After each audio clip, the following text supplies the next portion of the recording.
mengangkat kisah misteri, ironis, dan tragis dari berbagai belahan dunia.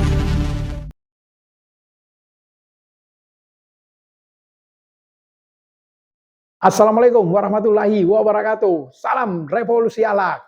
Kembali bersama saya Deng Iwan dalam kisah gelap. Dalam episode kemarin kita sudah mengungkap bagaimana modus oknum pegawai pajak nakal dalam menjalankan aksinya menerima suap dari para pengemplang pajak. Dalam video berikut ini kita akan mengungkap bagaimana modus mereka melakukan pencucian uang. Nah, kalau melihat kekayaan para pejabat di Kementerian Pajak, kekayaan mereka sangat fantastis. Pertanyaan publik, kalau ini mencurigakan, KPK kemana aja? Daripada sibuk mengurus kasus Formula E yang tidak ada bukti, mending ini yang kita selidiki, mending ini yang diusut oleh KPK. Untuk lebih jelasnya, yuk kita nonton sama-sama. Namun jangan lupa subscribe, like, komen, dan share sebanyak-banyaknya untuk mendukung channel ini. Yuk kita nonton sama-sama.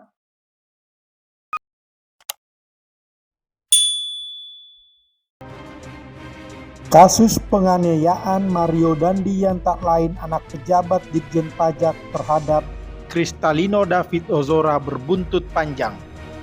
Dari kasus ini, kelakuan hedon dan harta kekayaan sejumlah pegawai pajak jadi sasaran kritik publik. Ayah Dandi, Rafael Aluntri Sambodo, menjabat sebagai Kepala Bagian Umum Kantor Wilayah DJP Jakarta Selatan II, disorot publik karena memiliki harta sebesar 56 miliar. Harta sebanyak itu dinilai publik tak wajar jika melihat jabatannya. Berdasarkan data laporan harta kekayaan penyelenggara negara atau LHKPN, Komisi Pemberantasan Korupsi atau KPK, Rafael memiliki harta sebesar 56 miliar, lebih besar dari kekayaan Ditjen Pajak Suryo Utomo. Suryo sendiri pada tahun 2017 memiliki harta mencapai 6,13 miliar rupiah. Kemudian pada 2021 tercatat 14,4 miliar rupiah. Dengan demikian, selama 4 tahun harta Suryo melonjak sekitar 8,3 miliar rupiah. Publik juga menemukan fakta Suryo punya hobi menunggangi motor gede atau moge.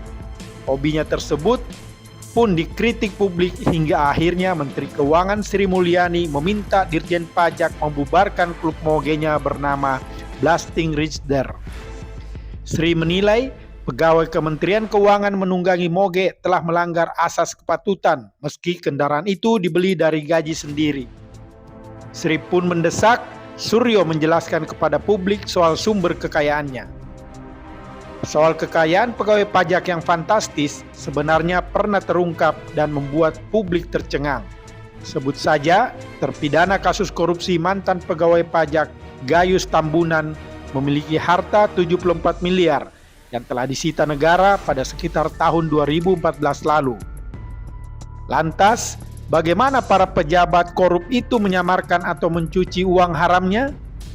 Adalah Bahasim Asifi, mantan Kepala Kantor Pemeriksaan dan Penyidikan Pajak Jakarta 7, dijatuhi vonis 10 tahun penjara oleh Hakim Pengadilan Negeri Jakarta Selatan pada Rabu 2 Februari 2011.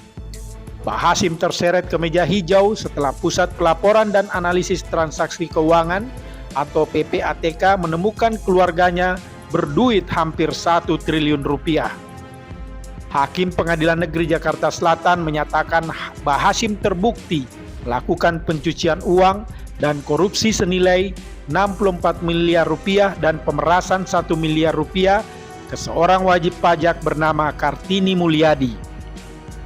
Menghukum terdakwa Bahasim Asifi dengan pidana penjara 10 tahun dikurangi masa tahanan dan menghukum terdakwa dengan pidana denda 250 juta subsidiar 3 bulan penjara, ujar Ketua Majelis Hakim Pengadilan Negeri Jakarta Selatan Didik Setio Handono. Namun di Pengadilan Tinggi Tipikor dia divonis 12 tahun penjara dan diperkuat putusan kasasi di Mahkamah Agung. Dalam persidangan, jaksa mengungkapkan bahwa Bahasim meminta duit 1 miliar rupiah ke wajib pajak bernama Kartini Mulyadi, salah satu komisaris PT Temposcan. Selain itu, Bahasim disebut sengaja melakukan pencucian uang dengan modus memindahkan harta 64 miliar ke dalam beberapa rekening miliknya, istri, dan anak-anaknya. Uang itu diduga merupakan hasil tindak pidana korupsi.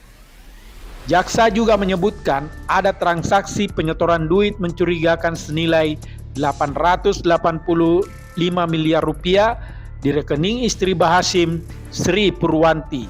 Selain itu, Bahasim diduga mengalihkan duitnya ke 4 rekening milik 2 putrinya, Winda Arum Hapsari dan Riandini Resanti. Dalam 2 rekening Winda ada transaksi 284 miliar rupiah dan 366 miliar rupiah dalam kurun waktu 2005 hingga 2010. Sedangkan pada 2 rekening Riandini, jaksa menemukan transaksi setor sebesar 5 miliar rupiah. Namun, Bahasim mengelak. Berharta sedemikian besar. Ia berdalih duit itu dikumpulkannya sejak 1972 dari berbagai bisnis. Nah, jika melihat kekayaan para pegawai pajak yang jadi sorotan saat ini, kini publik pun bertanya, apakah pejabat korup serupa masih banyak berkeliaran di kantor pajak? Dan mengapa KPK diam saja? Demikianlah kisah gelap kali ini. Sampai bertemu dalam kisah gelap berikutnya. Wassalam.